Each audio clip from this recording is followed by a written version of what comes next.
Jerry brings up a question online that relates to the previous question we had about the eternal or the millennial kingdom. And he brings up a good point, saying at the end of the millennial kingdom, time will be no more.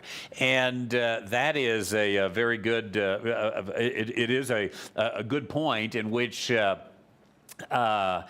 doesn't mean, obviously, and I know Jerry knows this, doesn't mean that things don't exist. It just means that there's no way to measure time. And the measurement of time, of course, is given by the sun and the moon and stars. And the new heaven and the old heaven and the old earth pass away.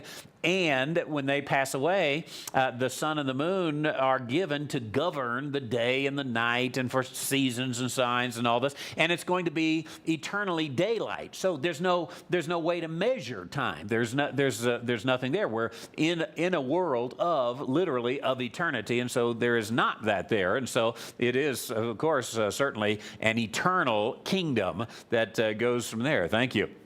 And Bill in Cypress, Texas, gives a good word, too, about the Bibles coming in on the comments. Why not give the Bible to someone who might read it? And I really should have added that into the list there, that there are a lot of people out there still in our world today that simply don't have a Bible. I met one just Sunday. And they are willing to take a Bible and often want a Bible, but they just don't have one.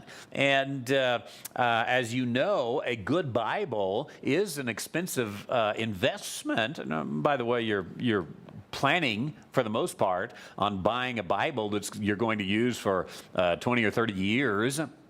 And so you keep that in mind when you buy a Bible, or you may be saying, no, I just want this Bible to keep in the car so when I get stuck somewhere, I have something to read. Well, that one you probably don't need to spend a lot of money on. Just go get you a paperback and have it there.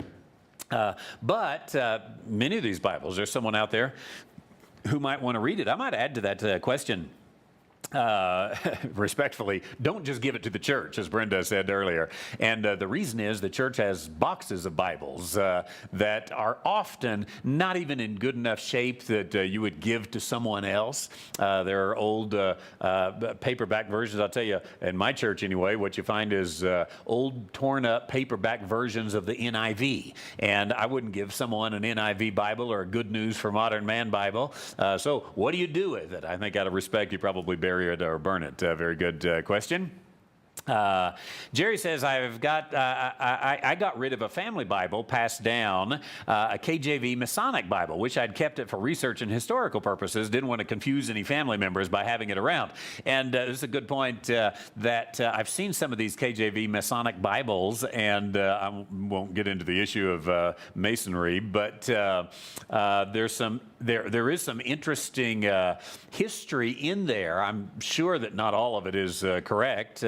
But some interesting stuff in there for historical purposes. I have often wanted to get, I've never done it, but as some Bible teachers have done, a little sticker or a stamp to put in the front of many, many books that say for research purposes only, because someday I'll be dead and gone, and they'll have look at some of these books in my library and say, boy, what in the world do you believe that for? Well, I don't believe that. I just happen to have the book.